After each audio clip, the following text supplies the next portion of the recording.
Morning. I'm Dr. Tom Rivera. I'm the Associate Dean for Undergraduate Studies, Emeritus here at Cal State San Bernardino. Today is November the 20th. I take that back, excuse me. No, today is November the 21st, Thursday, and we're in the Fowl Library at Cal State San Bernardino. Today's guest, on the extreme right, we have Mr. Frank Gonzales. Frank, welcome this morning. Next to Frank, we have Mr. Saul Duran. Saul, welcome. Good morning. And then next to Saul, we have Dr. Luis Gomez. Luis, welcome to our discussion this morning. Good morning. And next to Luis, we have Mr. Ernie Colunga. Ernie, welcome to our discussion this morning. Thank you for having me. Our discussion this morning will be scouting in South Colton in the 40s, 50s, and 60s. Frankie, did I miss your year? Were you in the 60s or the 70s? Being involved as assistant scoutmaster? This is Scoutmaster, the late 60s into early 70s. Okay, so we'll cover the late 60s and the early 70s with your discussion. Saul, you were the assistant scoutmaster back in the mid-40s, I think? In the 50s. In the mid-50s? Yes, in the mid-50s. I joined in 1945. Okay. Tell us about your experience. You said that, tell us about your experience as a scout and then also as a scoutmaster. And you said you joined Troop 45 in 1945. Mm-hmm. Yes. The way I heard about the Boy Scouts, first of back in 1945, there was a boys club in South Colton at Wilson School, Monday nights, where it was open to all the boys that wanted to participate in boxing, playing basketball, playing steal the bacon, games to keep us occupied for a couple of hours. And it was run by Mr. Ray Abril. And then we participated in that. Then I heard about Mr. Ray Abril also opening up his home for neighborhood kids to go out there in his backyard and play basketball, boxing, and watch television, again, to keep the kids out of trouble. And then again, I heard that Mr. Ray Abril was a scoutmaster in South Colton for a Boy Scout troop, Troop 45. My little gang of friends heard about it, and we were invited. So let's go see what's happening. So we went to Wilson School at the auditorium and sat in the back and listened to what was going on about scouting. Before we went home, we joined the Boy Scouts. We joined Troop 45. At the time, no one in Troop 45 had any Boy Scout apparel. You know, the hats, the shirts, the short pants and stockings. Nobody had anything like that. But upon joining, Mr. Abril would give you a Boy Scout neckerchief, paid for out of his own pocket, you know, with a slip knot. And everybody got that upon joining. And that's the only thing we had as far as apparel for Boy Scouts. We went on camp outs. Mr. Abril had a pickup truck. He would load up 12, 15 boys in the back of the truck and drive us anywhere. Our assistant scoutmaster was Ray Gonzales. Oh, okay. Ray Gonzales. I remember Ray, yes. He joined the National Guard, and around 52, the National Guard was activated, and he went to Korea. That's when I took over after Ray Gonzales as assistant scoutmaster.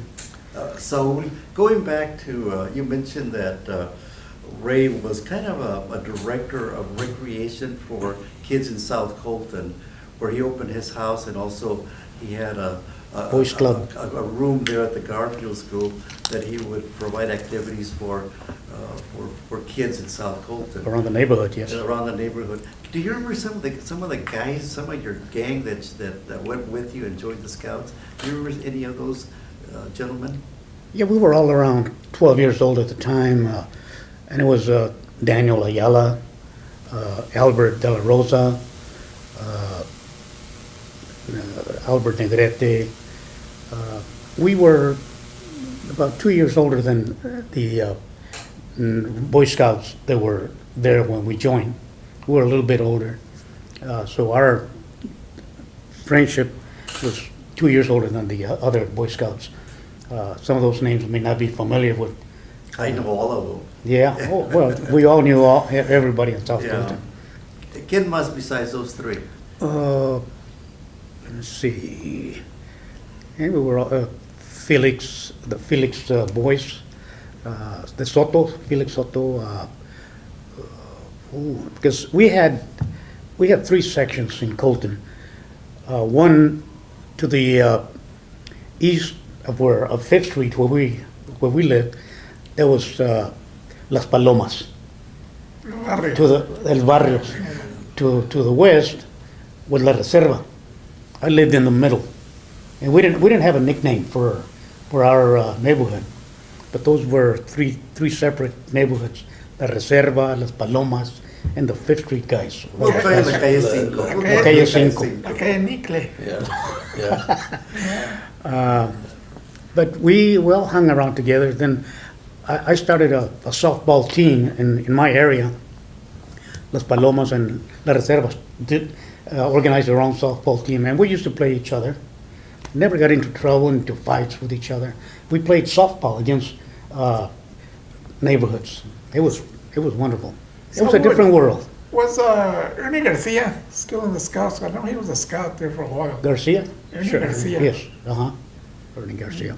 How about Gaby Gomez?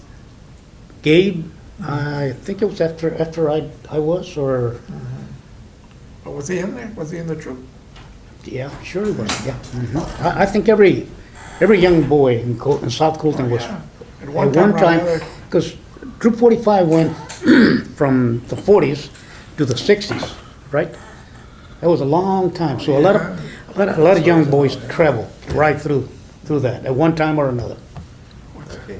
Let's, can you hold, man? Hold. That's what we're talking about? All right, gentlemen, we have a new visitor. We have a new visitor that just came in, Mr. Rudy Luna. Rudy, Thank you. welcome to our discussion this morning. Thank you. And What we you got here? Oh, I'm glad you're here. We're delighted to see you. And Saul is talking about his early experiences when he was in Troop 45. So Saul, we were talking about you taking over the troop. What year did you take over as Assistant Scout Master? And you said that you took over because Ray Gonzales got drafted to go to Korea, and then you took over his place. Yeah, Ray went to Korea at around 51, 52. That's when I took over. Uh-huh. As I said before, we had three camping areas in Blue Mountain that we rotated. We used to go camping about once a month, and I'd take out the boys. Ray would take us to up in the mountains to Camp Aratava on his truck, and we used to go to Whitewaters. Anytime we had a long area, a long distance to travel, Ray Abril would take us on his truck. For Blue Mountain, I would take him for the weekend. We had three camping areas in Blue Mountain. One, and we had a name for each one of them. One was Spring 45, the other was Bamboo Cave and Skunk Hollow. And each campsite had a name and a story behind it that we all fabricated. But those were our three campsites in Blue Mountain. The way Now, Blue Mountain is not too far from Colton. No, but if you walk it, it's quite a distance. And we did. And that was all. And we did. That was all hiking. Okay. When we went camping, we would all gather at Garfield School, because that was we had a clubhouse there that the Garfield School let us use for our meetings, and that's where we would meet. Then we would inspect all the scouts, make sure they had good clothing and it would be properly outfitted for the weekend. And then we would start across Santa Ana River, then through Cooley Ranch, which there was nothing there. No shopping centers, nothing. And then we would come up to what was called Jeff Hill, the mountain that goes up, straight up. And from right now, nowadays, you see the houses along the ridge in Grand Terrace. Well, that was Jeff Hill. That's what it was called then. We called it Poop-Pop Hill because it was hard to go straight up. You know, with your backpack and everything. Because Poop-Pop Hill, we went up one at a time until we reached the top. Then that was the base of Blue Mountain. We keep hiking up Blue Mountain halfway, just like that mountain out there. And then we would walk along the middle of the mountain, all the way around it. Then we came to Skunk Hollow. And that's where we would pitch our tents in a big circle and build our campfire in the middle. Popcorn, tell jokes, stories, spooky stories, try to scare somebody. And we did our own cooking. Everybody cooked for themselves. Scrambled eggs in the morning with bacon and beans. Open up your little can of Rosarito beans. Everybody fended for themselves. And that was part of the teachings that everybody would get out of it. How to fend for, how to cook for yourself, and in the morning change clothes, you know, how to maintain yourself clean and all that. It was fun. The following month we would come back. The following month we would do it all over again, to another campsite, to Bamboo Cave or Spring 45. In the wintertime, Ray would take us to up in the mountains to Camp Arataba. It was a beautiful campsite with cabins all around. Reminded me of an old cavalry army camp. And with snow about 3 feet. It was an experience. It was an experience.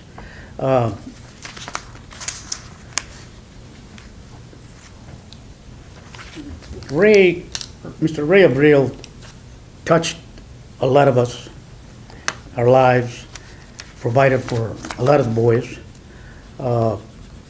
And I've often thought that, thinking back about Mr. Abril, what he did for us, because those were our golden years, our formative years when we were growing up. And I've often thought that, what would have become of us? How would our lives have changed if Mr. Abril had not been there to guide us, to shape our lives, and help us to become good citizens through scouting? And all of us, everyone that, not only scouting, in the neighborhoods that he opened up his home for, all of us whose lives Mr. Abril touched, we all owe him a great debt of gratitude. We'll never be able to repay him. And I've always said, thank you, Mr. Abril, from Troop 45, the Boy Scouts of America. So he laid a good foundation for all of He us did. then. He did. Our lives would have been different, I think so. I really very think so. different. I really think. I don't know where we'd be today if we hadn't associated ourselves with Mr. Abril. You know, one thing about it, that you would figure that if you're not a superstitious man or not, that actually the man upstairs put him there. Mm-hmm. Because, I mean, we weren't troublemakers.